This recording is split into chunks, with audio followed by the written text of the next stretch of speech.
Sí, hola, buenas tardes. Bueno, arratsaldeon, eskerrik asko hemen egotegatik, Mintza Lagunen bigarren denboraldi honetara. Berez, elkarrezketa hasi baino lehenago, kultura diputatuari eman nahi diot hitza. En primer lugar, agradeceros. Bueno, zuei batez ere, zuei bioi eskerrak eman naizkizuet, ziklo honen inaugurazioan egotegatik. Gogoan izan, pixka bat zer den Mintza Lagun dialogos, Gonzalo esan duen bezala, bigarren urtea da. Joan den urtean, abian jarri genuen, hain zuzen ere, Mintza Lagun izanarekin, omenaldi bat egin nahi diogulako Lagun liburudendari. Askatasunaren eta hitzaren topagunea delako, eta horren beharrean gaudelako gure gizartean. Mintza Lagun programa honek eta programa honek beren tokia edukiko dute Koldo Mitxelena berrian lehenago ere esan dizuegun bezala. Lagunek 4 horma izan zituen, jende askoren bokazioa esnatu zen lekua, irakurketaren eta debatearen beharra, deskubrituko nuen, gure ikuspuntu batzuetan zurrunak biguntzeko. Ezagutza bultzatu dute, errealitate berriak zabaldu, eta hemen, mai honetan, jaso nahi dugu Lagunen espiritu hori, eta horretarako sortu dugu programa hau. Berez, funts hori Lagunak zeukan poesiarekin, filosofiarekin, poesiarekin eta entsaioarekin eta hitzarekin zeukan lotura berra hartuz gure bizitzak eta gure jakimina berpizteko. Ez dugulako galdu behar gure pentsamenduak eta gure ustelak baztertzeko. Horregatik, ongi etorri, Koldo Mitxelena espazio honetara, Mintza Lagun dialogos programa honetara, esandako borroka espiritu horri eusten laguntzeko bizitza eta gizarte zuzenagoa eraikitzeko bide honetan. Eskerrik asko zure ekarpenagatik eta zuei guztiei publikoa behar delako, hitzak eta pentsamenduak etxera eramateko eta debate berriak sortzeko eta pentsamenduan jarraitzeko lanean. Bestela utopia bat izango litzateke eta zuei esker errealitate bat bihurtzen da.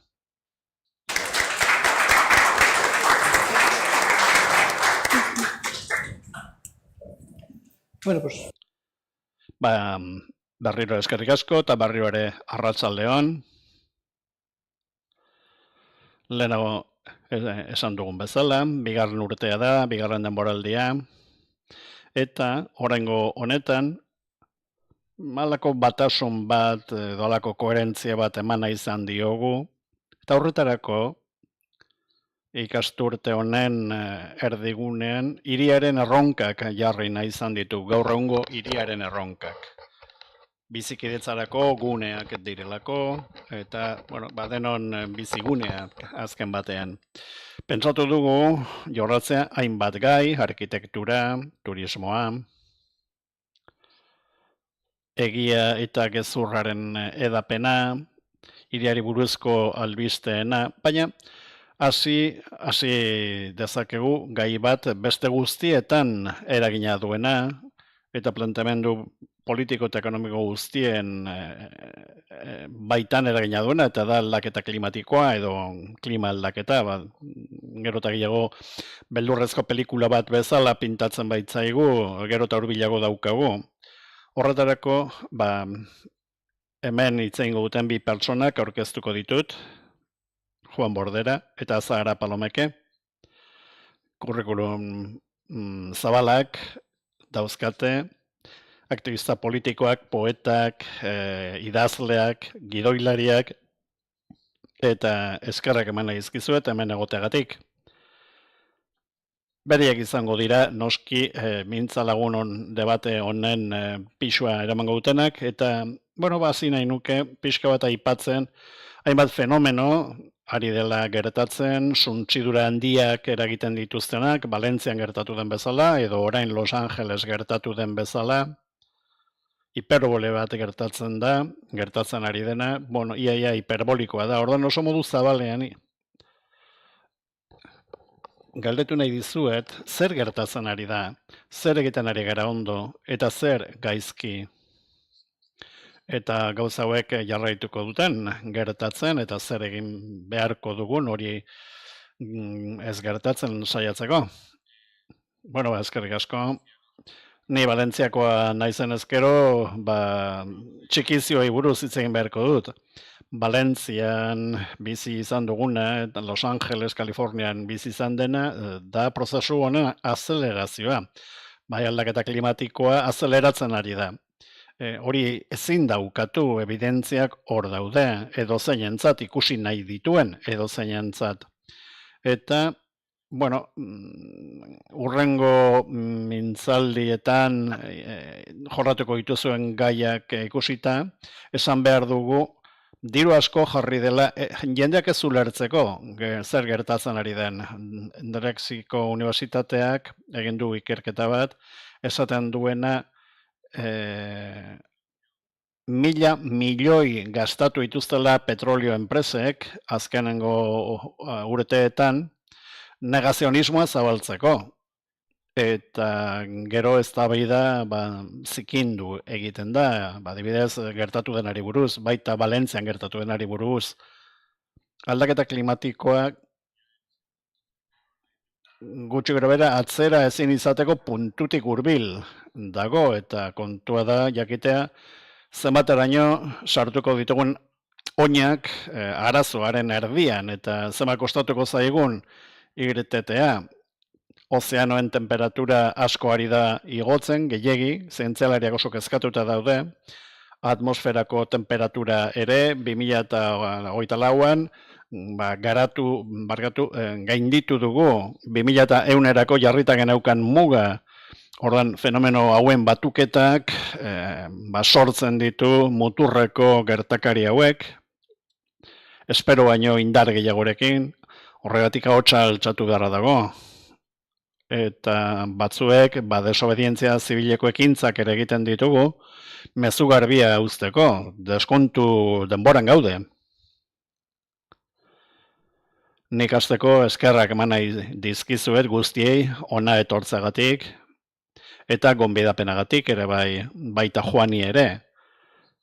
Zu izan zinelako, hona etortzeko ideia eman zidana.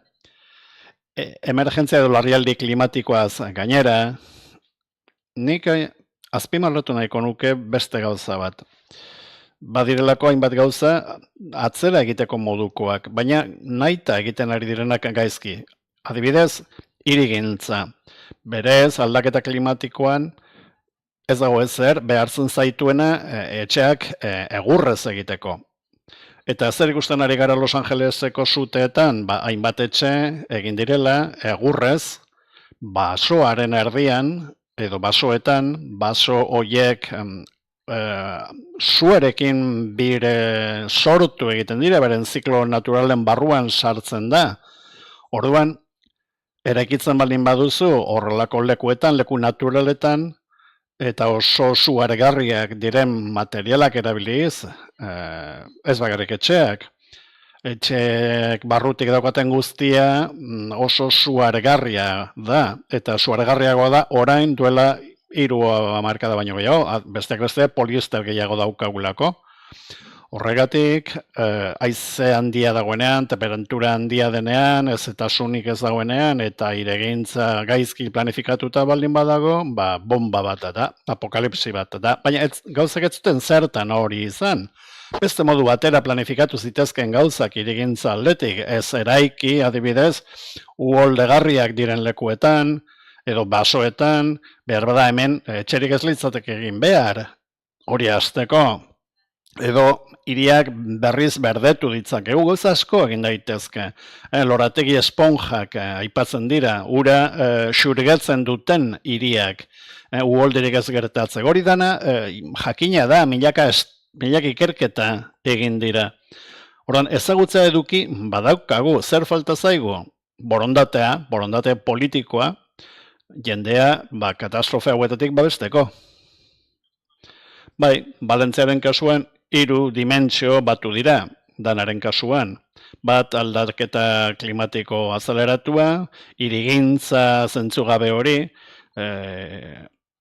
danan uholdea jasan duten etxen erena burbuila baino lehenago erekita daude, plangintzarik gabe, eta horrek ere hainbat eriotza eragin ditu.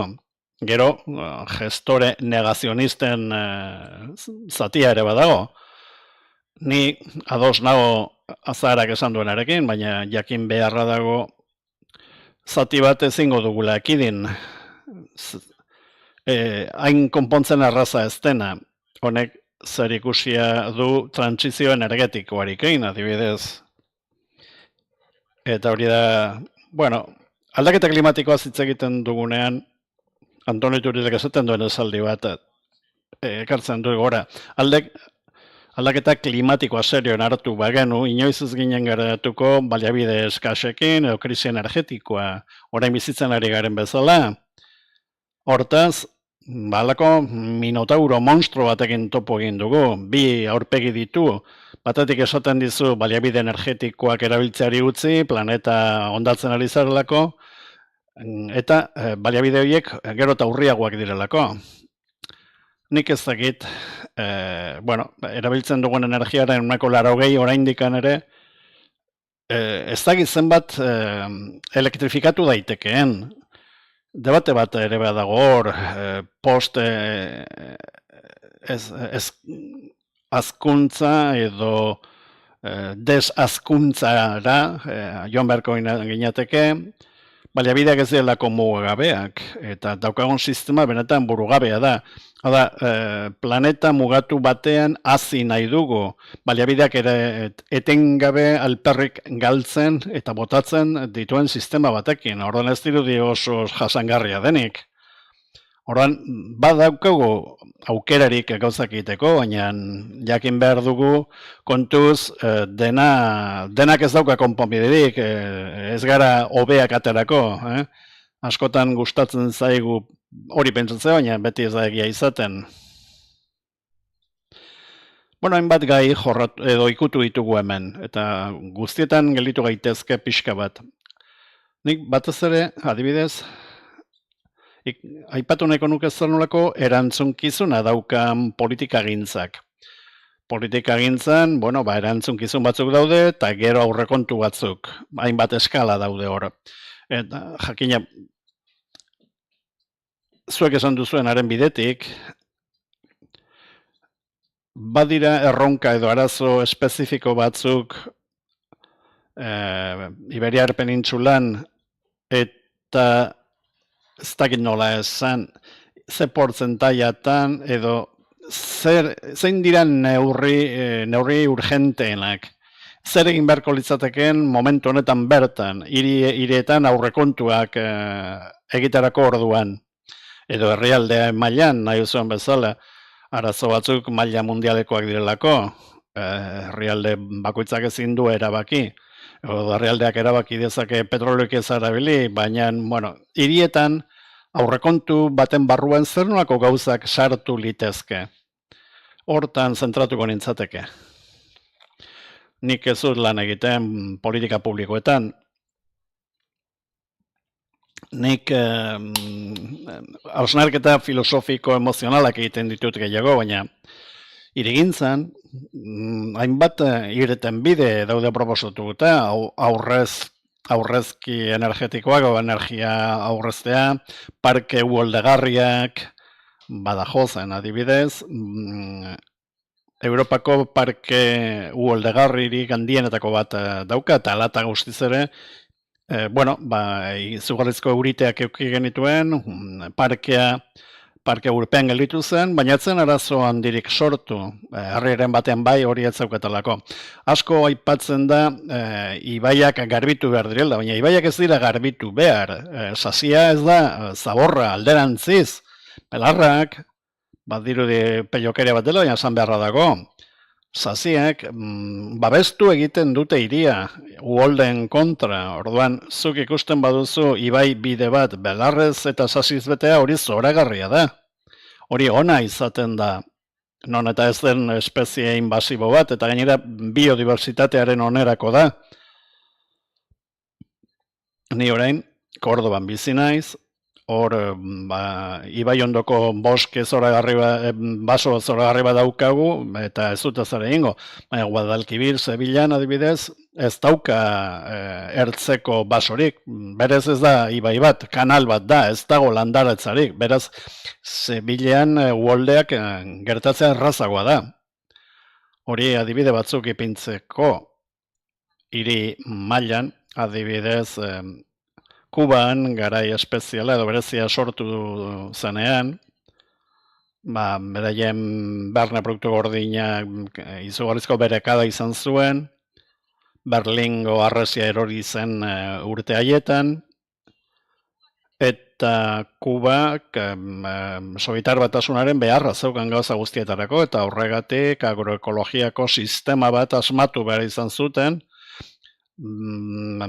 sistema organikoak erabiliz, ez zuketalako erregairik, eta ze gertatu zen, janeraren ekoizpena handitu egin zela hirien inguruetan, eta bizi itxaropenean etzen arazorik egon, erregai fosilik ez zegoen, eta beraz bizikleta gehiago erabiltzen zuten. Nik ez dut idealizatu nahi prozesu hau noski, hainbat sufrimendu ere egon zelako noski, baina irtenbideak egon badaude, hor daude, eta beraz, kolapso honetan ikusi dezakegu, dokumentazioa lortu dezakegu, badira, hainbat tesi ere bai gai honetaz. Beraz, irtenbideak hor daude, eskuragarri daude. Nik berriro irtenbideekin polemika hasiko naiz. Ni saiatzen bai naiz, esaten alternatibak egon badaude bide batzuk, baina kontuz, konpondu hitza ez dakit, behar bada arazo sortu duen markoak du zerikusia horrekin. Irtenbideak, konponbideak baino gehiago ondorioak arintzeko moduak aipatuko nituzke, aldaketa klimatikoa ez da bukatuko. Hori ez da konponduko berziklaiarekin. Bai, azarak esan duen bezala. Ibaien garbiketak esaten digu, natura menderatu nahi izan dugula, esan zu hemen joan zaitez, eta askotan gehiagizko kanalizazioa arazo hau larritzen ari da, danarekin gertatu den bezala. Orduan behar bada, egokitu beharko dugu geure burua, modu erradikal batean, Gonzalok esan du, zer egin beharko genuke, zer neurri? Niri berela bururatu zait zer den urgentea, zer den garrantzitsua, eta zer den urgente eta garrantzitsua aldi berean. Nolabait 3 kategoriatan banatu beharko genuke. Urgente da importantea, garrantzitsua zer da, eta konponbiderik ez duena, baina bide bat, adibidez, dakitenak jarri gaia hauetaz hitz egiten, benetan dakitenak, aldaketa klimatikoaz hitz egiten dute, idearik ez duten askok, edo legeak egiten dituzte, ondo prestatuta ez dauden pertsonek. Orduan, adimen kolektiboan sinestu beharko dugu, partaietzazko prozesuetan, zientziaren eskutik beti ere, interes ekonomikoietatik urruntzeko, bestela prozesu guztia usteltzen baitute, eta noski negazionismotik ies egin, botere ekonomiko batzuentzat komeni baitzaile, hirigintza gaietan badaude, konponbideak, baina berriz ere testu ingurura itzuli behar dugu. Leku hotzetan, adibidez hemen, behar bada isolamendu teknikoa garrantzitsuagoa izan daiteke hemen Valentzian baino. Eta behar bada beste politika bat da hobea, edo transizio energetikoarekin, adibidez oso argi ikusten da, non nahi duzun planteatu, gauza, proposamen batzuk zentzua daukate hemen, baina beste leku batean beste batzuek. Eskozian adibidez, hor plataforma kontinental handia daukate, orduan han haize errotak ipini ditzakete, baina Andaluzian ez. Edo Kanarietan. Kanarietan itsasoak oso amildegi handiak daudelako itsasopean, beraz han transizio energetikoa askoz ere konplexuagoa da Espainiako gainontzeko lekuetan baino. Beraz, ñabardurak sartu behar dira. Eta horregatik, nik beti pentsatzen dut demokratizazio erradikala egin behar dugula, eta beti ere eskua zientziaren eskutik. Bai, konponbidean zastralak dira Andaluzian etxe patio bat, noski, babesleku klimatiko bat da. Zergatik patioa daukazun, hain zuzen ere ventilazioa lortzeko, edo antzinako etxeen horma lodiak, edo tollo bat, honekin nahikoa konpondu dezakezu arazoa, beroaren arazoa. Kanpoan nire etxean adibidez, holakoa da, eta 45 gradu igual egongo dira kanpoan, baina barruan oso ondo zaude, orduan ikusi behar dugu zer egin zuten gure antzinakoek, elektrizitatea euki arte. Beste gauza bat galdetu nahiko nizueke, pixka bat badirudi nolai planeatzen ari dela gai bat, negazionismo hitza hain zuzen ere. Nolabait anaia bat badaukana, konfusionismoa izan litekeena. Horan pixka bat nahi nuke hitz egitea gehiago, ea negazionismo mota desberdinak ote dauden, zein denaren oinarri intelektuala nolabait esateko, eta zain lekutan ikusten duzuen. Bai, hau nahiko teorizatuta dago. Nik dakiala Andreas Malmek, hau suideako teoreilari batek, esaten du hainbat negazionismo mota daudela. Bat negazionismo porrokatua, hau da aldaketa klimatikoa gezurra da, baina gero badago beste negazionismo mota bat, bai, onartzen da zientziak bai arrazoia du, IPCC-ren txostenak onartzen dituzu, gaiak ezkagarria da, bai, arazoa larria da, bai, baina ez dut aldatu nahi nire bizimodua. Ez dut ezer desberdinik egin nahi ondoriorik txarrenak ekiditeko.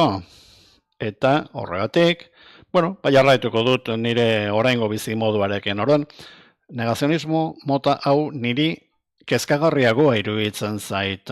80ko hamarkadaren hasieratik hasi zen garapen jasangarria hitz egiten, eta garapen jasangarriak gutxi gorabehera izan zen, edo benetako aldaketa erradikal baten posibilitatea baztertu zuen. Garai hartan, behar bada bai, arazoa konpondu zitekelako aldaketa klimatikoaren. Hau da, kapitalismo fosil gehiagorekin frogatu da, arazoak hor dirauela, gero eta larriagoa dela. Horan, negazionismo mota hau niretzat bereziki kezkagarria iruditzen zait. Gero, bestalde, momentu historiko honetan, egiaren nozioa, erori egin zaigu. Lehenago aipatu duzu, adituak jarri behar ditugula erdigunean. Ezagutza, baina ezagutza hor dago, gertatzen da zilegitasun guztia galdu duela. Eta horregatik ezagutza eduki bai, badugu, baina gero neurriak hartzeko orduan, hor deskonexio bat dago. Ez dago finantziaziorik, unibertsitaterako 4 titulu dauzkazu eta gero lanik ez daukazu, zergatik ezagutza debaluatuta dagoelako oroar gizarte honetan. Eta hemen ere gertatzen da, esparru honetan esan nahi dut. Beraz, hainbat narratiba, hainbat errelatu dauzkagu elkarrekin lehian, izugarrizko nahasketa edo nahasmena edo konfusioa sortuz, eta gainera neutralak ez diren kanalak erabiliz. Gizarte edo sare sozialak ez dira neutralak badakigu. Jabeak dauzkate, eta jabe hoiek oligopolio bat daukate. Beraz, ez dugu pentsatu behar sare sozialek inolako justizia bultzatzen dutenik arazoak bizibilizatzeko orduan, badakigu ez. Orduan, nahazte borraste honetan, hainbat errelaturen nahazte borraste honetan borroka egin behar dugu orden pixka bat ipintzeko. Baina oso zaila da, noski, horregatik post egiari buruz hitz egiten da, edo post ezagutzari buruz, Marina Garcesek, adibidez, Nueva Ilustración Radical, liburuan hori aipatzen du, dilema hori, berak dio, ezagutza badugu, baina badakigu ez digula balio, eta horrek frustrazioa sortzen digu. Bai, ados nago. Negazionismoari buruz hitz egiten dugunean, Turielek eta biok idatzi genuen artikulu bat negazionismo eta negozionismoaren artean bereizten genuen. Batetik dago negazionismo oso radikala, oso gogorra, terraplanista, erdi aroko terraplanismoaren antza daukana, petrolio enpresek badakite aspalditik zer ari zen gertatzen, Exxonek bazekien 70ko hamarkadan, baina gero dago negozionismoa, alegia klase politikoak eta batez ere klase enpresarialak onartzen dute arazoa egon badagoela, baina negozioa egin nahi dute. Saiatzen dute negozioa egiten, irabaziak ateratzen, Endesa berdea da, Iberdrola berdea da, hori esaten dute, bai? Hori da egiten diguten diskurtsoa. Orduan, doluaren 3. fasean gaude, oda lehendabizi arazoaren ukapena dago, 2. fasea da okerezpanago amorrua, 3. negoziazioa, 4. depresioa, eta 5. dolua, orduan, 3. fasean gaude, oda negozionismoa. Eta fase horietatik pasatu beharra dago. Batzuk ez dira oso atseginak, eta azkenik, esango duzu, nik Kortazarrek dio gauza bate asko gustatzen zaidana, inoiz ez da dena galduta egongo, onartzen bali moduzu zati bat bentsat bai galdu duzula. Hau da, konponbide bat bilatzeko modua da jakitea, ez duzula aurkituko konponbide bat gauza guztientzat. Nik uste dut, orain, batez ere, azpimarratu beharko genuke, funtsezkoena preserbatu behar dugula. Batez ere, sistema erresilienteak behar ditugu etorriko zaigonaren aurrean. Horretarako heziketa, osasungintza, elikadura, hiriguneek eukidezaten subirautza edo soberanotasuna, krisi hauen eta etorriko diren shock hauen kolpea ez jasateko. Arazoak etorriko direlako eta prestatuta egon beharko dugu. Eta hori da nolabait, arazoak gertatu baino lehen konpontzen saiatzeko edo arintzen saiatzeko. Ukatu gabe, ze egoeratan gauden. Eta negazionismo erradikal terraplanistaren aurrean eta negazionismoaren aurrean, niri bigarrenak ematen dit beldurra batez ere. Esaten dizute, aldaketa klimatikoa ez da asistitzen, beti izan da. Hori badakizu nondik datorren, baina bestea ez duzu hainbeste ikusten. Boterea negozionistaz beteta daude. Negozionismo kontzeptua asko gustatzen zait, eta honetaz galdera bat egin nahi nizuen. Esan duzuena egia da. Ezagutza baldin badukazu, zerbaiti buruz, gero hori martxan jartzea, denbora behar duzu, ez duzulako baliabiderik, edo orduan, hainbat negozionismo maila ere egon daitezke. Etengabe daude mundu mailako bilerak, batzarrak, akordioak hartzen dituzte, pozik ateratzen dira batzuetan, baina gero ze gertatzen da. Ez goazela aurrera, inondikan ere. Horan, baita egoera honetan ere, atzerakadak ere ikuste ditugu, orain estatu batuetan ikusten dugu zer gertatzera doan gobernu berriarekin.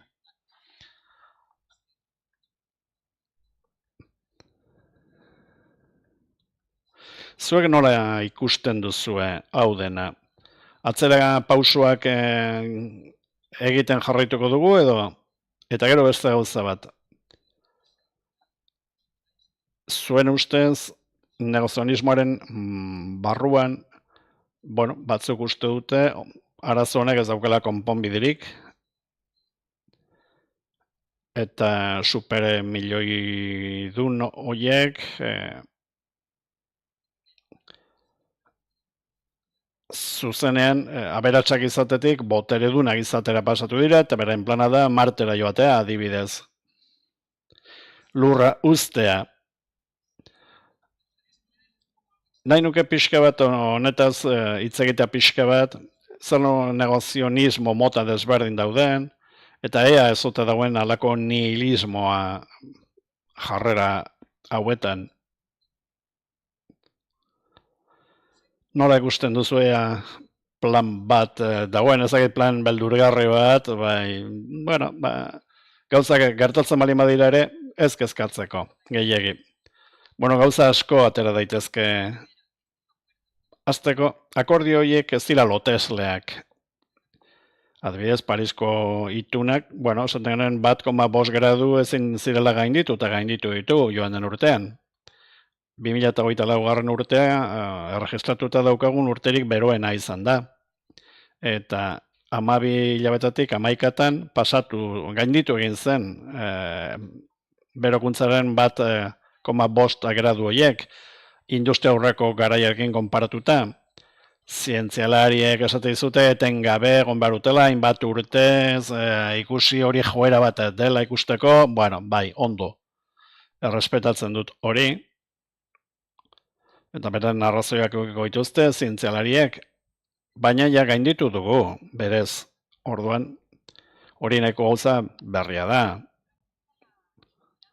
Gero, bestalde, negazionista gogorren edo porrokatuen kasuan, Trumpek aurreko hauteskundeak irabazi zituenean, Parisko itunetik atera zen, esan zuen nik honetaz ez dut zer jakin nahi, eta segi zulatzen, hori zen. Bera boterean egon zen 4 urteetan, jakin zen, argitaratu zen, txosten bat, Pentagonoarena, NASAko zientzialari batzuena, esanez ze posibilitate zeuzkan estatu batetako zibilizazioak kolapsatzeko aldaketa klimatikoaren eraginez. Hori interneten dago eta deskargatu dezakezue. Oda, beraien segurtasun aparatuak berak ikertu du nolako ondorioak izango dituen honek, eta han esaten da adibidez, armadak ez daukala gaitasunik aldaketa klimatikoari aurre egiteko, segurtasun nazional moduan, edo migratzaile masak iritsiko direla, nolako gaizkizatea sortu daitekeen, Bangladesh aipatzen zuten bereziki, itsasoaren maila azpian bizi dielako asko, eta beraz herrialde oso zaurgarria da. Orduan, zu aldin bazara presidentea eta Pentagonoan jendea balin baukazu honelako txostenak egiten, zuk badaukazu ezagutza. Orduan, gobernuek badaukate ezagutza. Hor dago, eta prestatzen ari dira modu batera edo bestera. Baina hori nola egiten da, soluzionismoari buruz hitz egiten, ez?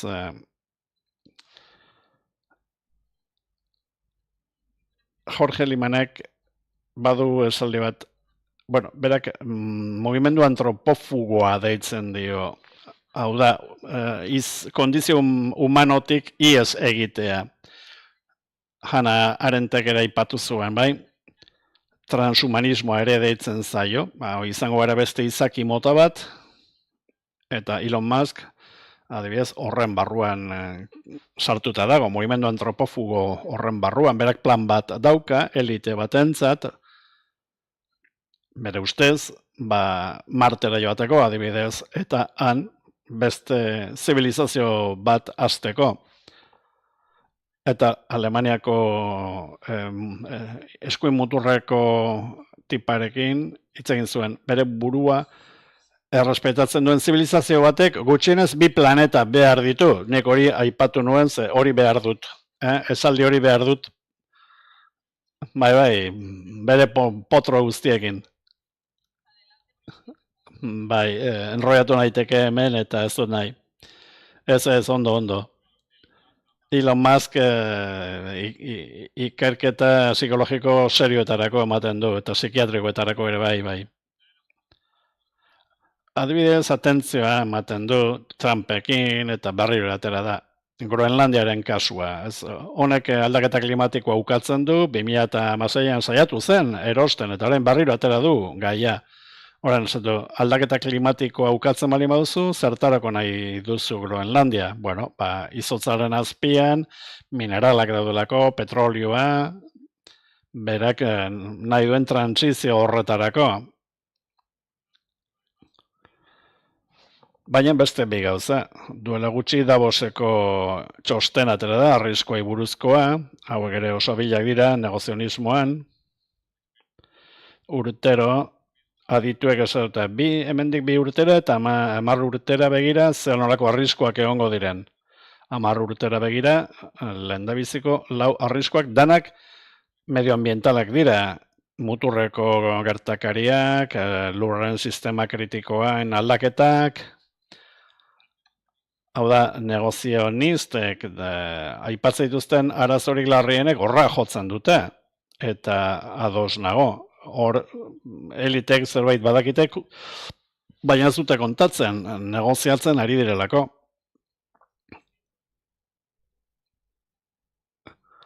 Edo, bueno, liburu hori esaten du nahi, aberatxek nola ies egin nahi duten, anekdota bat zoragarria da. Gu bezala, txarlak emate ditu hortik, bere liburuekin, irakasle hau, deitu zioten, 5 multimilionariok mintzaldi bat emateko. Joan zen bere pendrivearekin, bere USB-arekin, Silicon Valley, eta 5 esan zioten, ez, zure txarla ezagutzen dugu.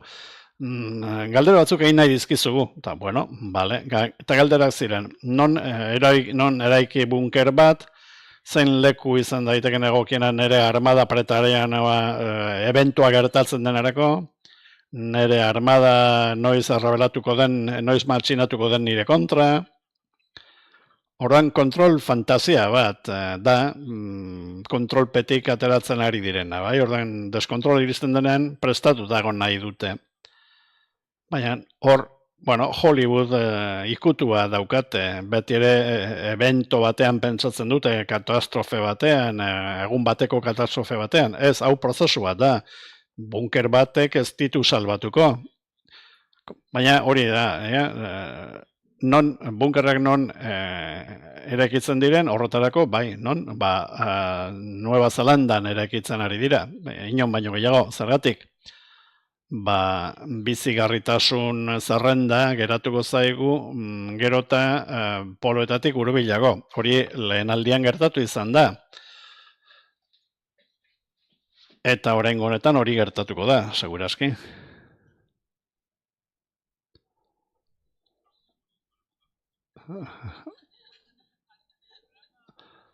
Panorama honen aurrean, panorama beldurgarri honen aurrean,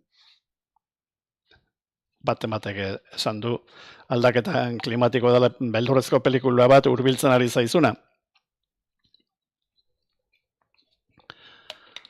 Nik galdetu nahi nizuen gauza bat, honelakoetan batzutan burlak sortzen dira, ekoansietateak, ez dakit hitza ia patologia den, edo nola deitu, honelakoak sortzen dira zure etorkizuna ez denean bakarrik etxea ordaintzeko arazok izatea, ez eta planeta honetan ezingo duzula jarraitu behar bezala bizitzen.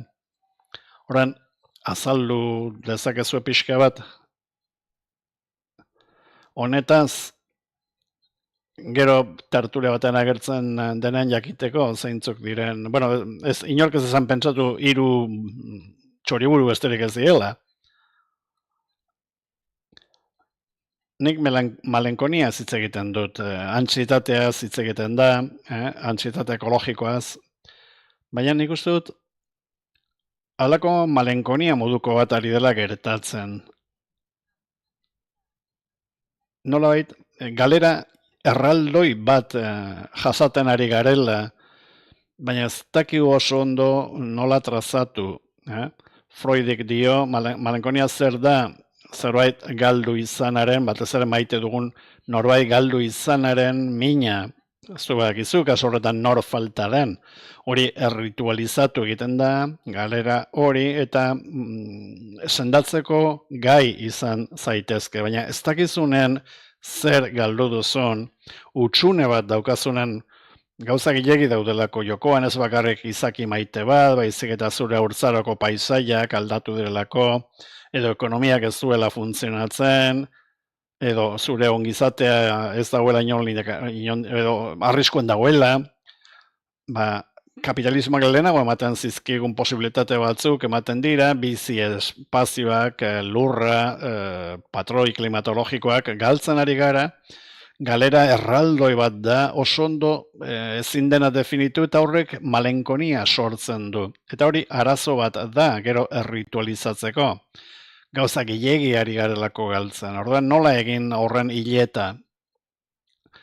Beraz, momentu horretan gaude, hutsune handi bat dago, nolabaiteko amputazio existentzial batean gaude, zaila da, norbere hilkortasunarekin borrokatzea, eta gainera, pentsa ezazu, zure espezie guztia galduko dela, eta ez dela egongo etorkizunik inorentzat.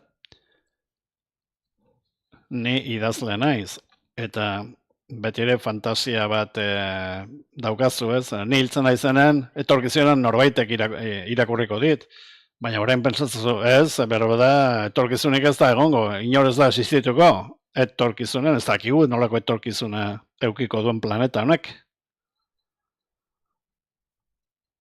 Eta gero beste gauza bat kezkagarria, erantzukizunak banatzeko orduan, badago alako laino bat, ez dakizu oso ondo nor den arruduna guzti honetan. Izan daiteke kapitalismoa, neoliberalismoa, baina pixkat lausotuta dago erantzunkizuna.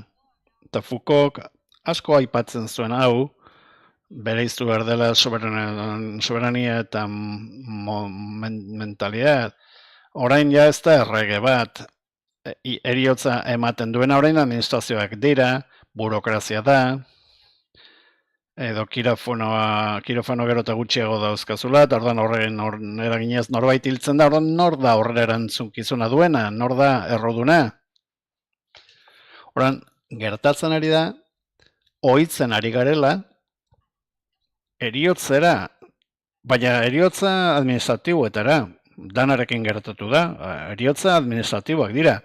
Bapatean norbaitek ez duelako abisatzen, badago alerta bat, inork ez dio kasurik egiten administrazioan, eta jendea hiltzen da. Nork dauka horren errua?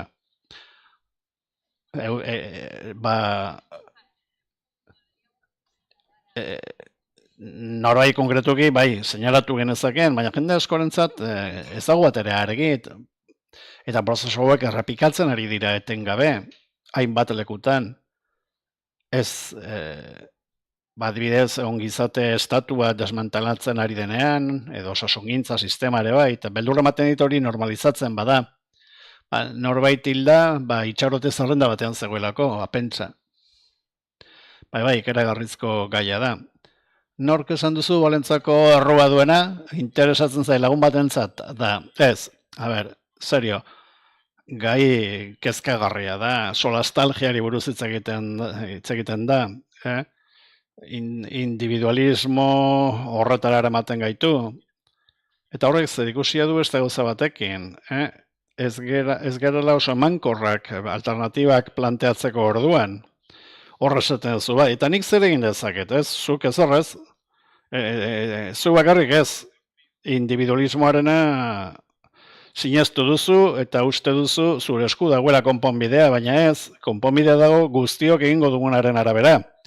Gizarte honetan, erronkarik handien, zehaztasun zientifikoarekin ikusten dugu, eta espero dugu horrek ondoriorik ez uztea pertsonen psikologian, baina konponbidea da borroka individuala ez dela pentsatzea, horregatik kolektiboetan militatzen saiatzen gara, edo talde politikoetan, azken batean hau ez delako aldaketa individual baten esku inola ere ez, horren froga da,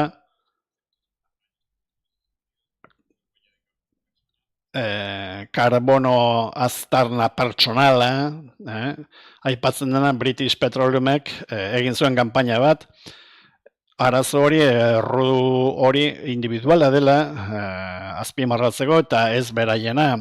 Beraz, borroka kolektiboa behar da, bakardade horretatik atera behar dugu, bultzatzen gaituztelako bakartasun horretara, baina publikoari hitza eman baino lehen, azken galdera bat egin nahiko nizueke, hainbat estratutik pasatu gara, baina oraindik marko orokorra falta zaigu,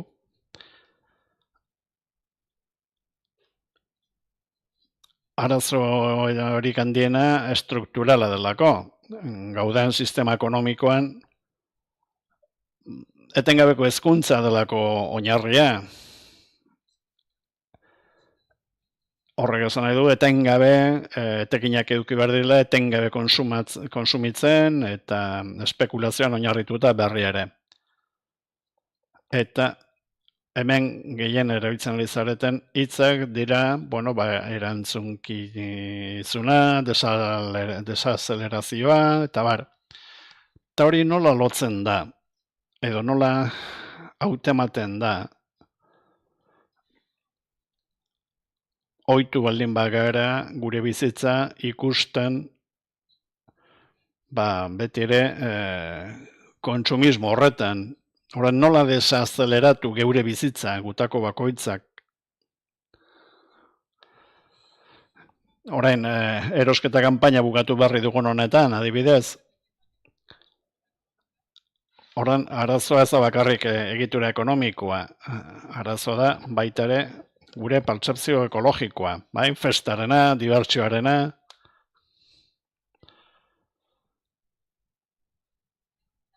Bueno, berez aldaketa kultural bat behar dugulako, dimentsio estratosferikoekin, hori da gakoa, hori da koska, Pasolinik zioen, konsumismoaren fasismoa aipatzen zuen, horrela deitzen zuen. Eta konsumismoak zer egiten du, Pasolinaren arabera, klase kontzientzia suntsitu egiten du. Ez dago identifikazioa beste batekin, ez dago kausa komunik. Gizarteak dituen sareak zulatu egiten ditu eta individualismoa sustatzen du, bakoitzak erosten ditu, desio dituen gauzak, bai? Fetitxeak azken batean. Eta konsumismoaren fasismo hori, Franco etorri zen, negin jabeen gizarte bat nahi dut, ez proletarioen gizarte bat, eta hori da gertatzen ari dena orain, hau da, garatu ditu subjektibetasun batzuk oso lotuta daudenak konsumismoarekin, eta hori da desioak, maitasuna adierazten du opari bat egiten ditugunean, maitasuna ospatzen dugu izugarrizko festak eginez, oporretara joaten gara Indonesiara, dana lotuta dago gure emozioekin, orduan zer egiten duzu horrekin? Karo, sare hori oso tupitua da. Beraz, aldaketa kultural ikaragarria behar dugu eta ezagit hori nola lortuko dugun. Ni saiatzen naiz nire puska ekartzen, ere ekarpentsu egiten, lan gutxiago egin, afektua lotuta ez egon erosketarekin, amak esaten diren, zer ingo dugu, guazen zabait erostera, ez, geratu gaitezen kafe bat hartzera. Ordan pixkat makina hori gelditu, desazeleratu gure bizitza baita ere. Erraza dirudi, ez? Gauza bat asko esaten da, eta gero eta ikusten dugu, desazkuntza lehenago aipatu da, edo post-azkuntza. Bueno, 3ko hazkuntza behar duen sistema ekonomiko bat ezin dugu eduki, eta orduan diseinatu egin daiteke politikoki eta zientzian oinarrituta, edo desastreen txikizioen eraginez egingo dugu, gauzak ez baldin badira ondo planifikatzen, gero errealitatea etorriko zaizu, natura etorriko zaizu, eta kontuak eskatuko dizkizu. Negozioa, berez, ozioaren negazioa da, etimologikoki. Eta trampa horretan geure burua harrapatzen utzi dugu.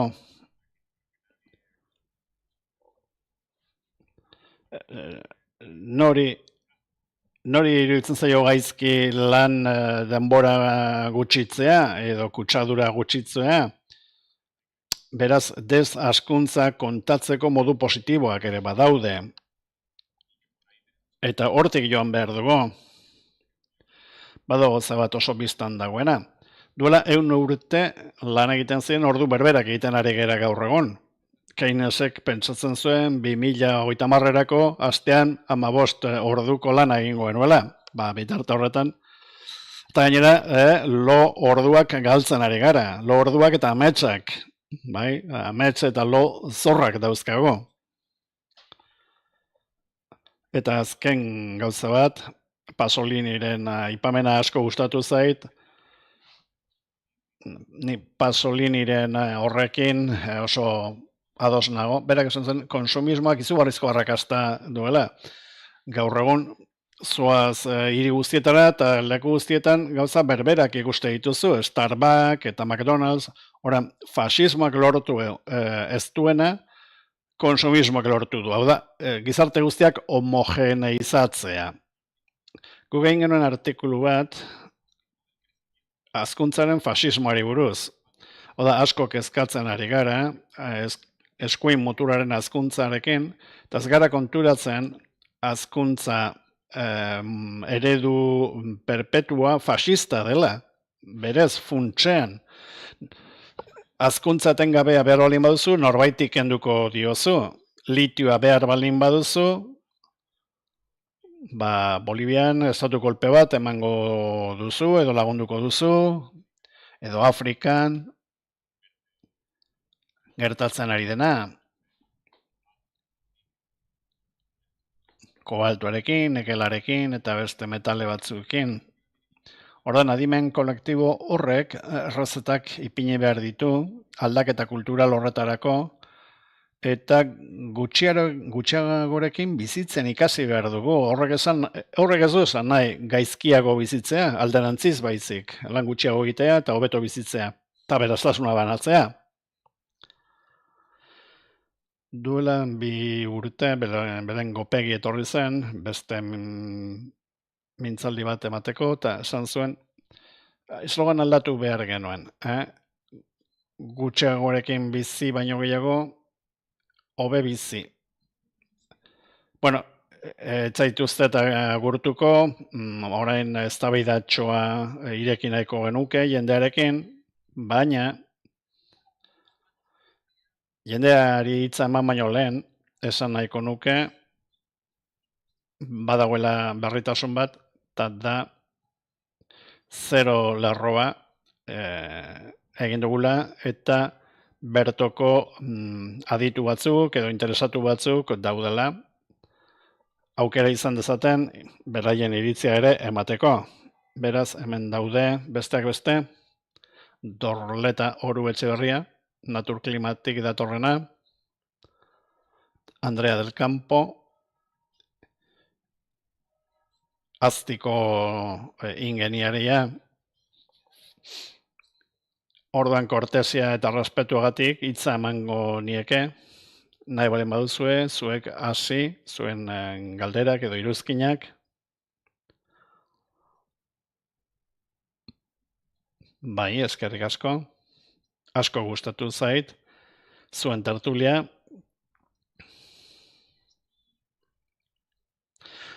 Aztien ezagite ezagutzen gaitu zuen, guk Eusko Jaurlaritzarekin batera diagnostiko bat egin dugu, kostaldearen erosioa aztertzeko eta baita ere uholdegarritasuna neurtzeko. Labarrak eta kostaldea, bestalde Eusko Jaurlaritzaren aholkulariak gara, kostaldean egokitzeko neurriak aztertzeko, eta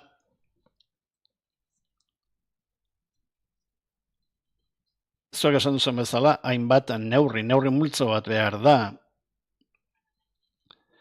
Hain zuzen ere, hau guztia martxan jartzeko, parteidetzazko prozesuak beharko direlako. Maila zientifikoan ere, esaten da, badagoela hutsune bat. Zientziak arreta gehiago ipini behar diola, parteidetzazko prozesu horiek nola martxan jarri. Gero, neurriak martxan jarri alizateko. Guk evidentzia asko dauzkago.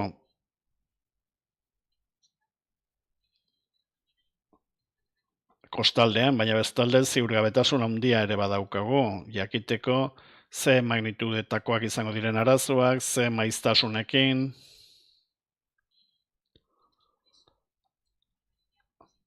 Orduan, ziurgabetasun horrekin borrokatzeko, edo aurre egiteko, low regret deitzen diren neurriak aipatzen dira, damutze gutxiko neurriak, eta aipatzen da kontziliazio gitarra, jokaera aldaketarekin zer ikusia dutenak, edo alerta goiztiarreko sistemako betzea, eta koste gutxiago daukaten neurriak.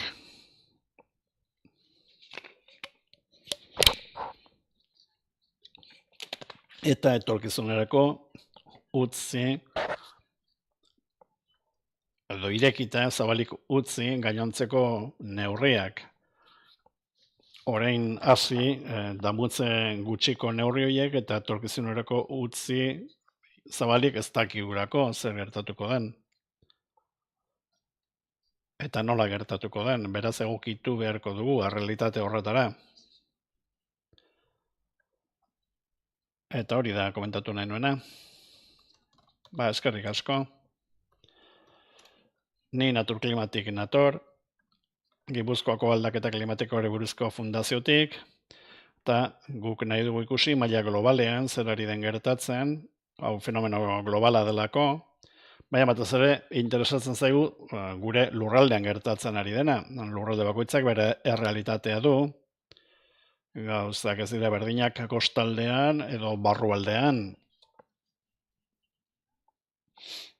Egia da, noski populazioa nagusiki gaur egun hiritarra dela, baina hori erronka bat da, ikusi nolako eragina daukan aldaketa klimatikoak gure lurraldean eta ezagutza horrekin eta adituen laguntzarekin ikusi nolako neurriak hartu daitezkeen gure eskalan, gure mailan. Lehenago esan duzun bezala, hainbat neurri dira posible, asko naturan bertan oinarrituta, lehenago nola portatu den, horrek lagundu diezaguke etorkizuneko inpaktuei aurre egiten, eta gure errealitatean ikusi zer den honena, Andreak esan duen bezala, ezagutuz gure gizartea behar dugulako baita ere neurriekin asmatu alizateko. Ikerketa eta ikerlan batzuetan ere ikusi dugu, zuek aipatu duzuen arazo bat. Jende gehienak onartzen du aldaketa klimatikoa dagoela eta arazo bat dela, baina ez daukatenan bat ere garbi da zer egin. Jendea ez dago prest bere bizi modua aldatzeko eta hor erronka handia daukagu. Ez beti mezu negatiboak eman jendeari ekoantzietatea eragiten diogulako, baina bai lagundu salto hori ematen. Oda, arazoa egon bai badago, baina aldatu ere egin behar dugu zerbait. Zerbait esan nahi duzue? Bueno, bai, bakoitzak bere subjetibitatea dauka, noski konsumismoaren eraginez. Horregatik, desazkuntzari buruz edo azkuntzari buruz hitz egiten denean, bueno, askotan borrokan hasten gara ezkerreko erreklamazioekin. Langileek kotxe bat edo auto bat izatea lortu duten honetan, orain kendu egin behar diazu.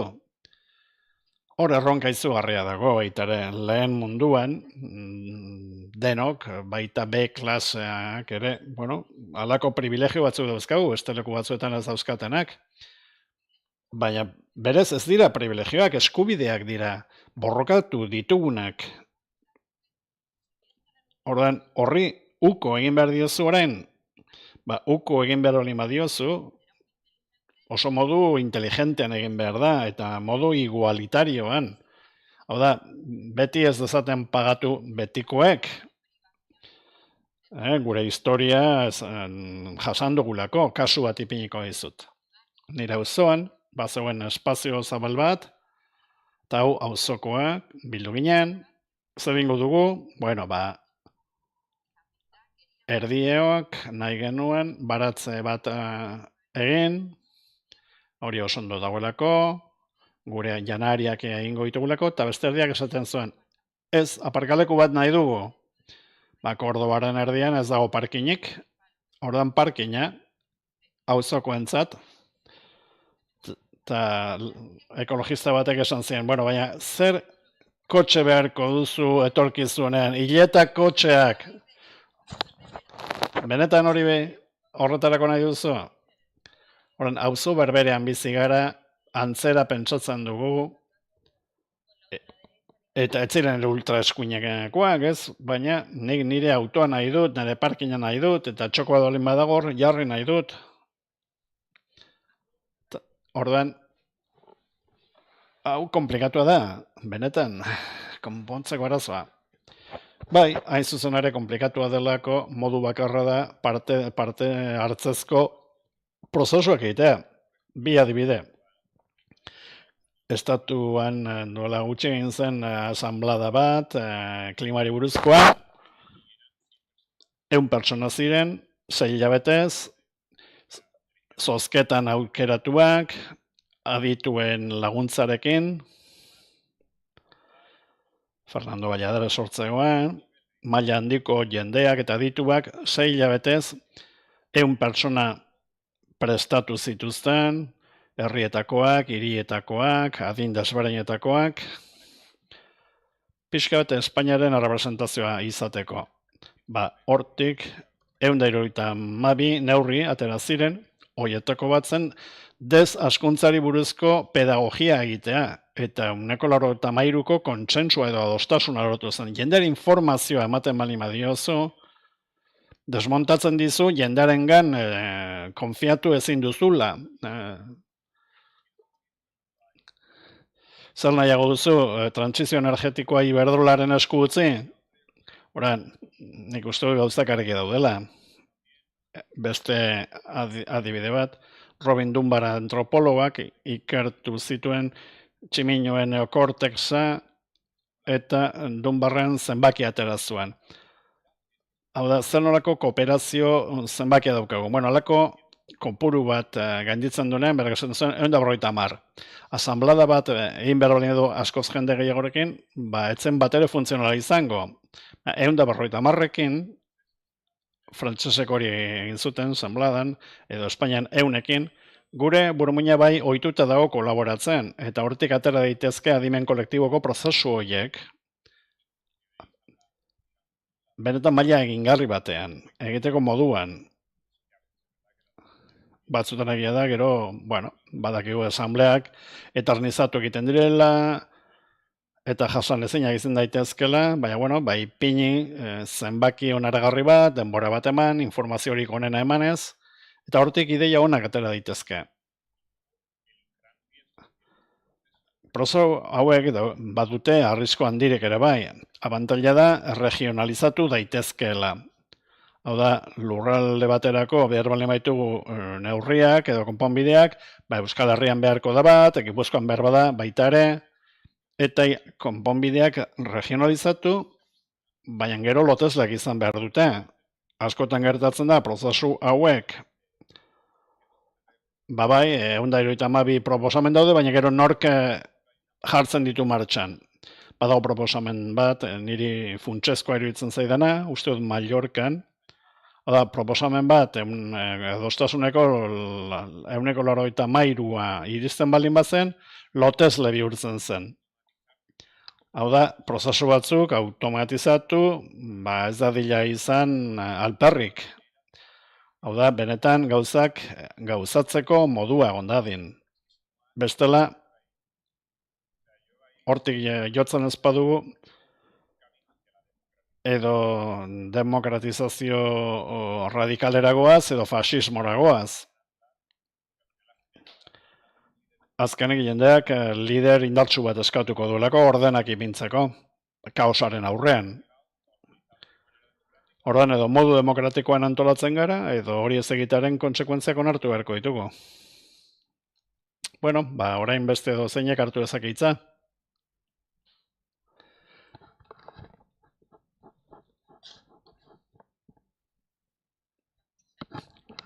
Kaixo, oso interesgarri izan da. Ni zuzenbidearen mundutik nator, ekologista naiz, eta oso kezkagarria iruditzen zait, zuzenbidea oso gutxi erabiltzen dela gure eskubide ekologikoak defenditzeko. Konstituzioan bertan aipatuta dauden arren.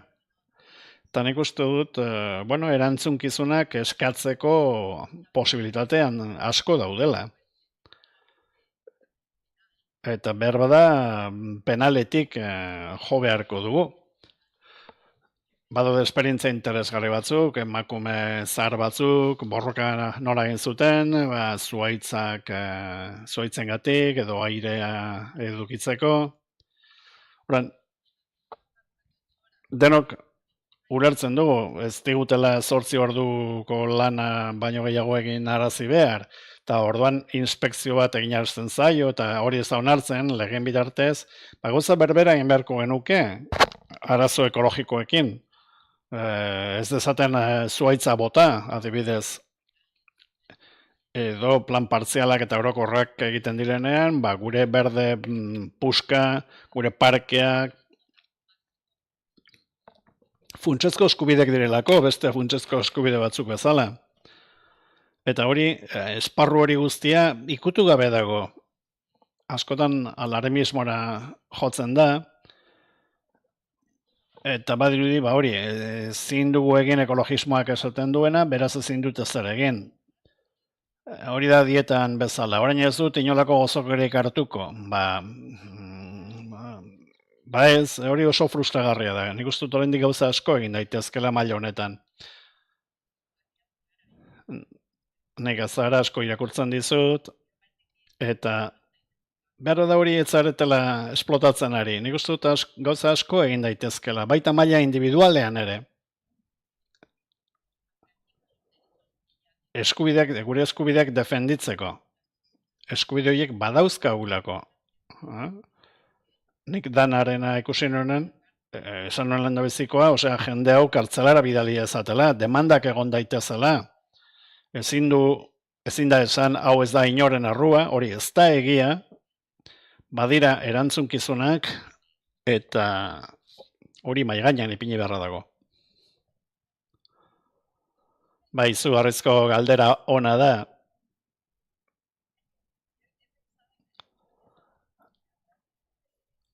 Nik askotan pentsatu izan dut gai honi buruz, egia da, konstituzioan, eskubide naturalak, eskubide medioambientalak, da ingurumen eskubideak aitortzen ditu, Ekuadurren ere bai, baina gutxienekoak dira. Badaude auzi klimatikoak, mugimendu bat, Portugalen, edo Suitzan ere bai, Estatu Batuetan ere bai, talde batzuk, egon dira, pare bat urte direla, oran, kolektibo batzuk bai ari dira mugitzen hortik. Baina, hain zuzen ere, orain, zuzenbidea, batez nazioarteko zuzenbidea, erabat deslegitimizatuta dago Gazaren triskantzaren eraginez. Orain beste orden baterako trantsizioan gaude. Hain zuzen ere, orain arte eduki dugun nazioarteko ordenarekin zer ikusi aztuena, giza eskubideetan oinarrituta, 48tik aurrera. Orduan, horrek eskatzen hau, desentek eskatzen hau, eta beti goratzen dut, gogoeta bat, Judith Bartlettek liburu zoragarri bat daukan, bizitza prekarioa, izenburuarekin, esaten du zer gertatu zen terrorismoaren kontrako borrokarekin, nolako neurria jarri ziren martxan, berak legearen kontorsionismoa aipatu zuen. Hau da, pentsatu behar duzu, benetan legala etzen zerbait egin ahal izan zela eremu grisetan oinarrituz. Adibidez, Guantanamo sortu, eta jendea hor sartu, hor atxilotu, inolako akusaziorik izan gabe, eta oinarrizko eskubideak ukatu, kargurik gabe, hainbat urtez. Obamak ere ez zuen itxi Guantanamo. Liburu horretan oso ondo esplikatzen du dena. Horon dorre bikien atentatuaren aurrean zer egin, pentsatzen hasi zenen, batek esan zuen, nahi dugu kanpo espazioaren balio legal da beste planeta bat. Eta limbo legal bat sortu zen, Guantanamo. Hortik abiatuta, galdu dugu giza eskubideen oinarria. Eta orain potentzien arteko lehia bat dago, beren hegemonia lortzeko, eta, bueno, zuzenbidea erreminta bezala erabiltzea, bai, eskatu beharko dugu, noski. Baina, behar da momentu historikoa ez da onena hori erabiltzeko. Hori nire iritzia da. Bai, baina begira, tabakoa ere badaukagu. Denok bizi izan gara, kez betetako mundu batean. Eta orain ja, hori amaitu da. Beraz, mezu positiboa zabaldu behar dugu. Lortu daiteke autobusak kez beteta bizi izan garenok, orain beste espazio batzuk ditugu, eta hori lortu da. Orain gauza batzuk bai lortu daitezke. Batzutan gertatzen da oso katastrofistak garela. Eta beti ere mezu negatiboak ematen ditugula. Ez, nik ez dut esaten hori egitea posible denala ez. Oraingo momentu historikoa aztertzen ari naiz. Eta nola erabili den nazioarteko zuzenbidea, edo egiten ari dena Gazan, beraz, erreminta hori legitimitate galtzen ari da. Ez dute esan nahi ez denik ezin denik erabili. Baina, bueno, horiek dira orain gertatzen ari direnak. Bi gauzak batera joan daitezke, noski, hortik egin daiteke, ekozidio delitua aitortu dadila, uste Belgikan ari direla hori aitortzen, eta beste alde batzuetan ere bai. Baina gero, aldi berean, erreminta hori deslegitimizatzen ari dela, bai, neurri autoritariak erabiltzen direlako, adibidez, ekologistak terrorismoarekin nahaztea. Eta hor polemizatu nahi nuen, zuk esan duzunarekin. Batzuetan desobedientzia egin behar delako, eta hor lortu dira aurrerapen handiak, emakumearen botoa daukagu, edo 8 orduko lanaldia daukagu, lege bat desobeditu zelako. Hau da, ordenarekin borrokatu egin zelako. Historikoki azterketa azkar bat egiten baldin badugu, egin diren aurrerapen guztiak horrela lortu dira. Borrokaren bitartez, eta desobedituz, legeak desobedituz, sufragistek, eta Martin Luther King, eta Gose Grebak, eta hori horrela izan da. 8 orduko lanaldiare horrela lortuz da. Beraz, desobedientzia zibileko mugimenduak behar ditugu. Ni ari naiz parte hartzen eta epaiketa bat jasan beharko dut. mailarik handieneko zientzialari batzuekin. Saiatzen ari gara mezu hori bultzatzen, paper bat idaztea oso ondo dago, baina hori ez da nahikoa. Jende askok esaten dizu, bai, hezkuntza modurik onena da, belaunaldiak ezitzea, bai, denbora aukiko bagenu ondo egongo litzateke. Katastrofismoa agertzen denean, bueno, nik buru makurtu eta banoa.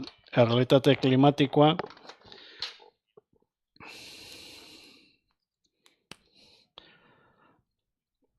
azaltzen denean, biodiversitatea nola hondatzen ari den, eta egoera hain da larria, benetan larria, eta ezagutza gutxi daukagu larritasun mailari buruz, ezin dugu pentsatu katastrofismoa hitz egin, benetan errealitatea katastrofikoa denean. Ni komunikabideetan ikusten dudana, edo gizartean ikusten dudana, da beldurra hain zuzen ere. Optimismoagatik eta Mr. Wonderfulagatik esklabizatuta gaude. Behar da, realitate gehiago hori da, jende gutxi ari da kontatzen ze katastrofikoa den egoera. Behar da, beldurra ematen digulako, zuk esan duzuna. Pesimistak agertzeko beldurra dago. Benetan, optimismoaren diktadura bat dagoelako. Zientziak normalean jotzen du moderaziora, konfirmazio sesgoak daudelako, eramaten zaituztenak moderatzera, finanziazioa lortu alizateko, errespetatua izateko, zure alorrean, gehiegi ez irteteko estandarretatik, eta aldaketa klimatikoaren gaiarekin, nik esan nuke ez garela gehiegi katastrofistegiak izaten ari. Beste galderaren bat.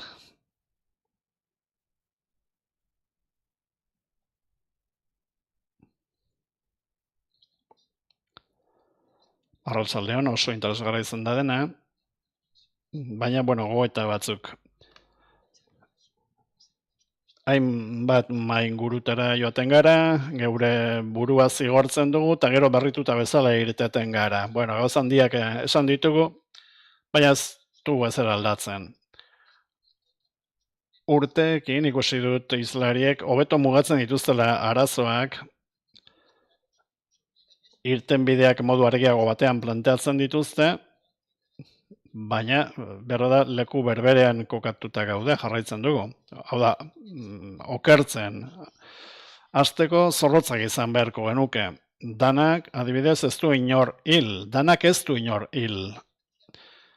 Euriak busti egiten du. Zer kiltzen du? Uholdeak, prebentzio txarrak, danak ez.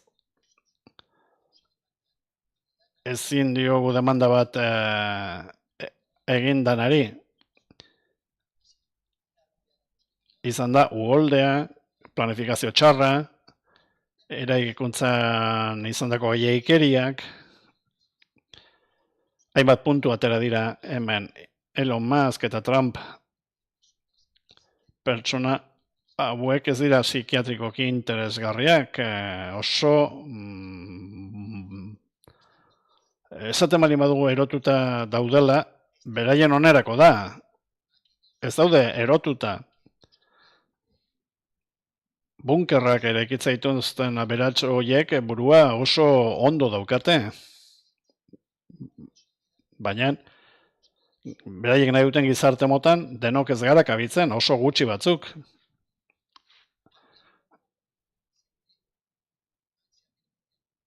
Hori beti gertatu izan da.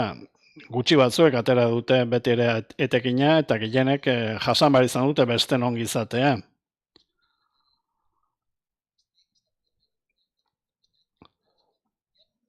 Teknokapitalismoak ez dizkigu produktuak saltzen, emozioak baizik eta esperientziak baizik.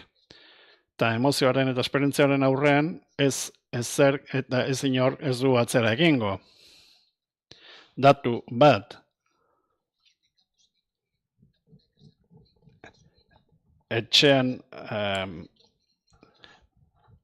litro bat gasolina eukiko baldin badugu, 400 mililitro gastatu dira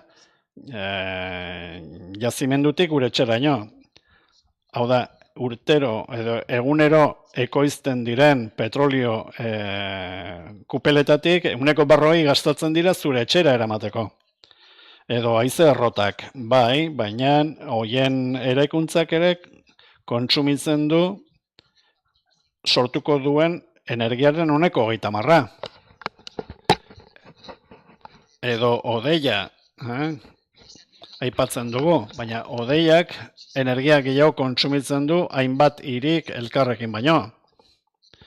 Horan, milioika mezu bialtzen baldin baditugu, askoz energia gehiago gastatzen dugu. Orain, Amazonek zentro bat eraiki nahi du Aragoian, eta kalkulatu dute ur gehiago kontsumituko duela Aragoik baino gehiago. Askoz ur gehiago kontsumituko du zentro horrek komunitateak berak baino. Eta horren aurrean, ez dugu zer egiten. Esaten dugu, ezin dugu ekidin.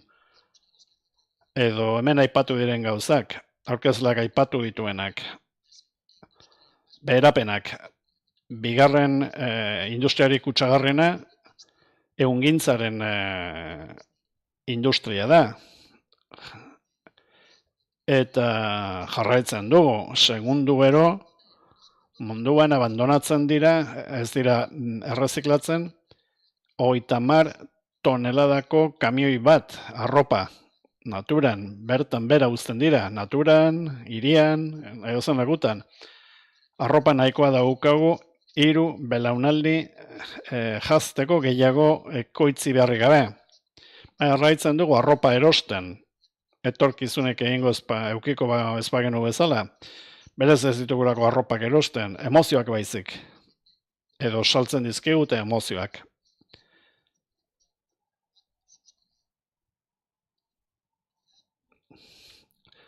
Bai, eskerrik asko, oso interesgarri izan da esan duzuna.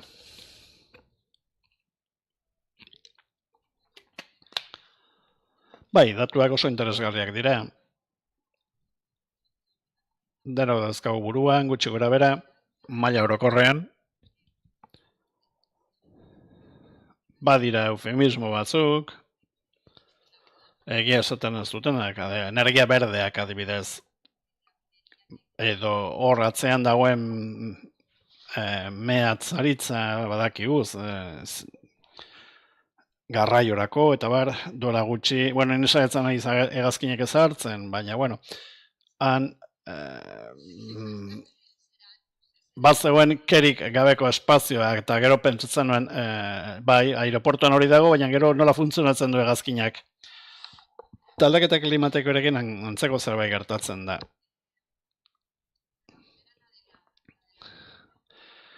Emozioak aipatu dituzu. Bueno, eromena, nik ez dut uste inork erotzat hartzen dituenik. Niri asko interesatzen zait, jende honek pentsatzen duena. Eta oso seriotan hartzen ditut.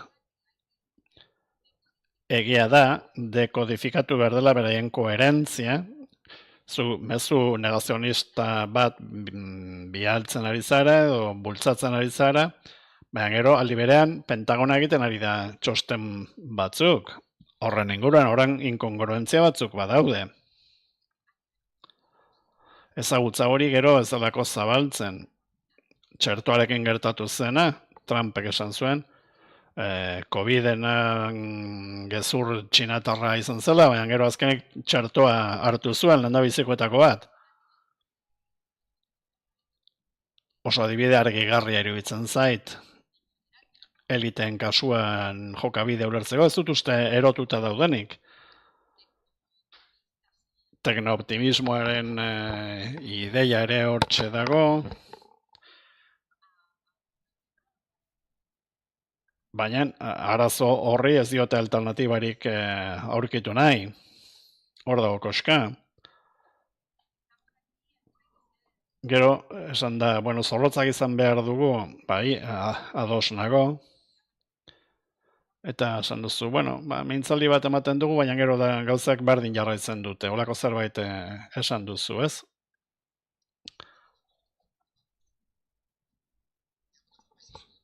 Neurri batean hori gure burua zigortzen du, baina gero barriztatuta ateratzen gara. Bueno, badaki gozak horrela daudela. Ez, bueno, a ber, ez da bakarrik txarlak eman, badaude auzo mugimenduak, nire hirian adibidez, edo beste leku askotan, jende asko mugitzen da, ibai ertzeko basoa mantentzeko, edo bero olatuak daudenean, gure hirian ere jendea mobilizatzen ari da, jendeak badaki hilkortasuna gertatzen dela, badago mobilizazio soziala, badago jendea kolaboratzen administrazio publikoekin. Ulertu behar dugu denok zaurgarriak garela maila globalean eta gobernua behartzen badugu ere dekrezentista izatera, izango litzateke herrialde bakar bat. Eta ez da inondigan ere hegemonikoa mahai geopolitikoan, beraz ulertu behar dugu nolako mugak dauzkan gure ekintzak ere.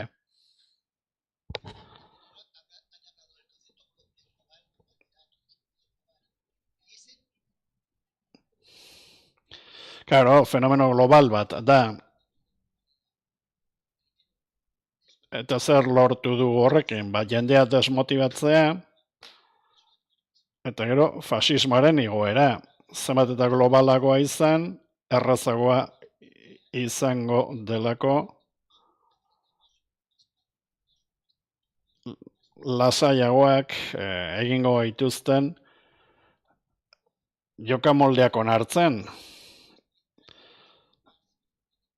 Pelikula berberak ikusiko ditugu, leku guztietan denda berberak ikusiko ditugu, oran global kontzeptu ondo dago, baina zer ekarri digu desmobilizazioa.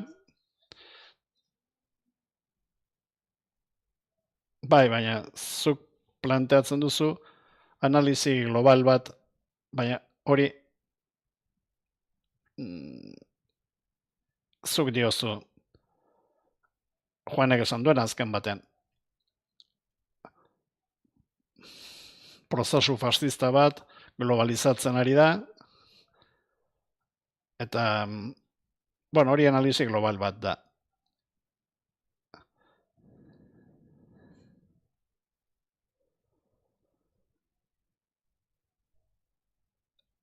Ezin da beste analizirik egin. Dena dela, Juani eman nahi diotitza, nahi baduzu, pixkat erantzun.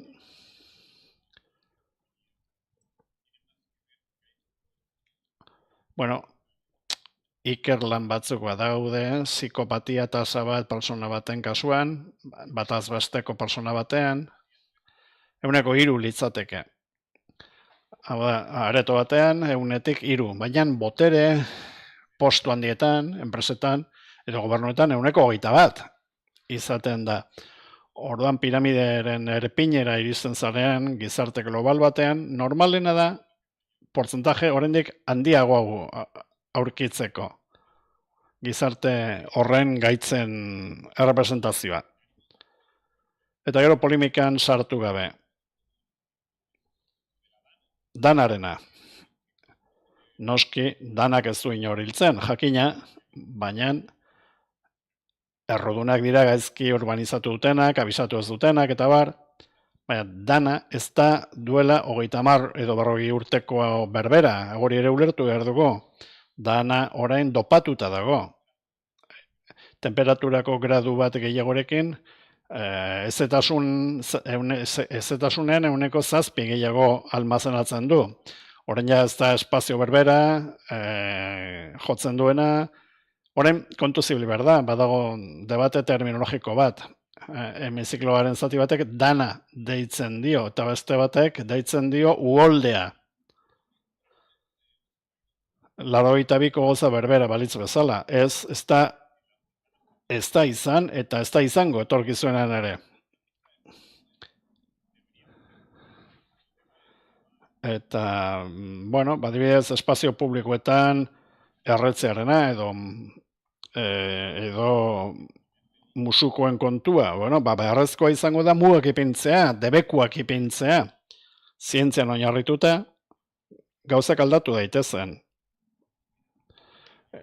Zain baldin bagaude, berez sortzeko, hori ez da lortuko. Ondo antolatzen baldin bagara, beharrezkoa da, eta mintzaldiek laguntzen dute, alduten neurrian, ideiak zabaltzen, baina benetan borrokatzen diren kolektiboen lana da behar dena. Adibidez, Valentziako portuaren zabaldu nahi da, eta horrek ez du zentzurik. Baliabide fosilak behar dituztelako, eta gero eta urriagoak direlako. Eta gainera, elite konkretu batzuen onerako bakarrik delako.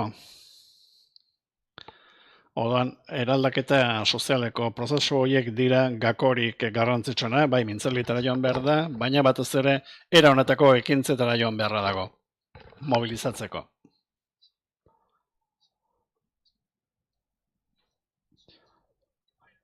Nik gogoeta txiki bat egin nahiko nuke, maila globalarekin, eta Trump eta Elon Musk, bueno, nik gauza horiek ikuste ditut, baina iaz egiten didate, ni ez naiz iritseko jende horren gara. Horren, etxetik begiratuta, maila txikian, hurbilean, egin beharko dugu zerbait. Jende horri begiratzen diogu, baina hemen inguruan ere, gure ondoan, pelotazoak egiten ari dira, edo Amazon aipatzen da hori Zaragozan, ez da gitzer. Bueno, hemen ere baduzkagu Google Mapsen saltzen baldin bazara, hainbat piztina, hainbat igerileku daude, gainera da udalak subentzioak ematen dizkietanak.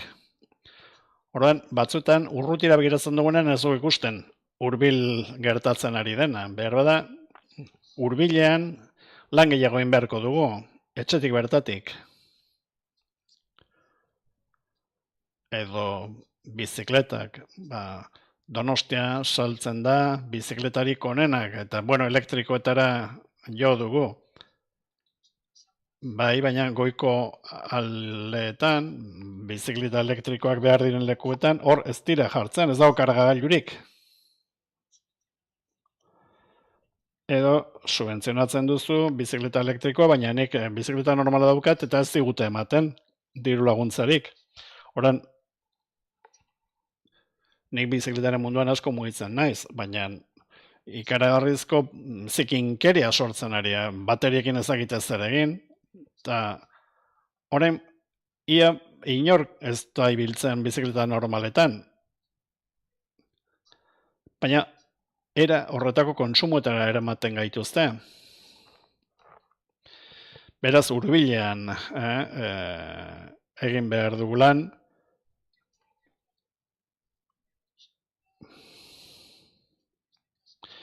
Edo orain ezagitzen bat etxe egingo dituzte, altzan, milaka etxe bizitza egin nahi dituzte.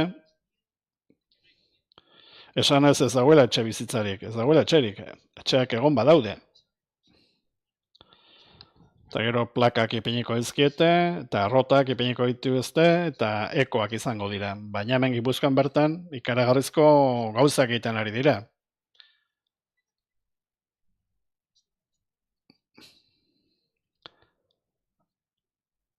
Martutenen gertatu dena, bai, gasolindegi edoen tokian, lursail hori igeldon egongo da, legearen gainetik.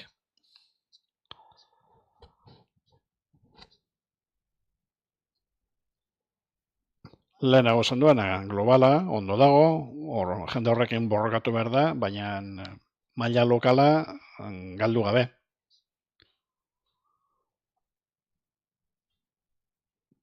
Labur.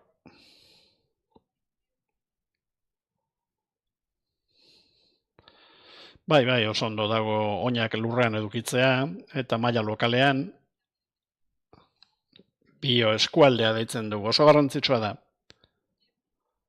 Arazoa da, mundu globalizatuan lokala lokala kanpoko interferentziaz beterik dago. Adibideak ipini ditzaket. Ni estatu batuetan bizi izan dako naiz, 2009an joan nintzen, 2002 arte, urte asko pasatu ditut estatu batuetan, eta urte horietan nik bizi izan dut Trumpen igoera, eta berein gorroto mezu horiek, negazionismo klimatikoa, matxismo nazkagarri hori, dana globalizatzen ari zela ikusi dut. Munduko herrialderik boteretsuenetako bateko presidentea, mezu horiek emate ditu inolako mugarik gabe, inolako kontrolik gabe. Eta mundu osoko eskuinak ari dira mezu hori hartzen. Bakoitzak bere lurraldetara, bere herrialdetara. Eta komunikazio politikoa Espainian erabat aldatu da. Trump boterera iritsi zenetik. Fake news, duela urte batzuk ez genaukan, orain daukagun kutsadura informatikoaren maila. Horiek dira teknikak desinformatzeko. Kopiatu egiten dituzte leku batetik bestera. Beste globalitate bat, sartuta daukaguna, sare sozialak, sare lokalak ziren, plataforma digitalak, Silicon Valleyn sortu ziren, gizarte individualista batean, eta orain mundu guztiak erabiltzen du.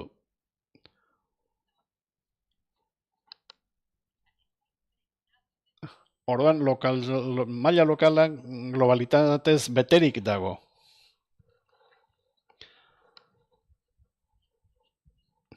Lotura horiek ezin ditugu biztatik galdu. Maila lokalean ere hori gertatzen zaigo. Bai, baina maila lokalekoa ezin badu aldatu,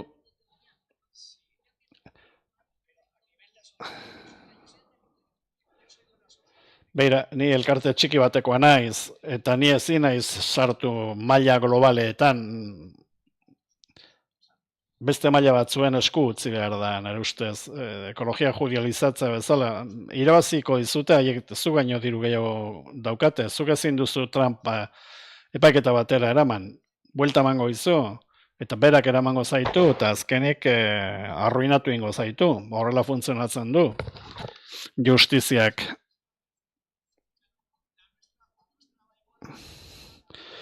Zuk auzitera eraman nahi baldin baduzu norbait, baita elkarteak ere, eta elkarte indartsuak. Pentsa ze gertatzen den, auzokoekin zer gertatuko da. Lehendabizi, 4.000 euro, prokuradorea ordaintzeko, ezin duzu. Baina, Greenpeace zenbat herrialdetan dago. Ni, adibidez, Rebelión Científica mugimendukoa naiz, eta antolatzen ari gara maila lokaleko ekintzetan, hori delako modurik azkarrena, gehienontzat, baina Zaharak esan bezala ez dago dikotomiarik, bi gauzak aldi berean gertatu daitezke. Maila lokalean lan egin daiteke, baina nazioarte mailan antolatu beharra dago. BlackRock adibidez, etxe bizitza kasuan, IBEX-aren zati handi baten jabeak dira, eta porositate hori daukagu, globaltasunarena lokalean eta alderantziz. Orduan maila lokaleko ekintza batek, arrakasta izan dezake gauzak aldatzeko orduan.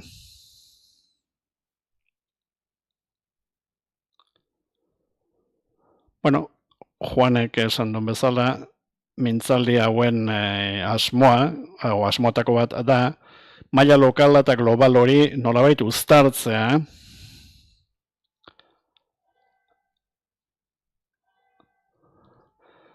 eta iruditzen zait interesgarria dela, maila lokalaren eta maila globalaren arteko uztardura hau kontuan izatea.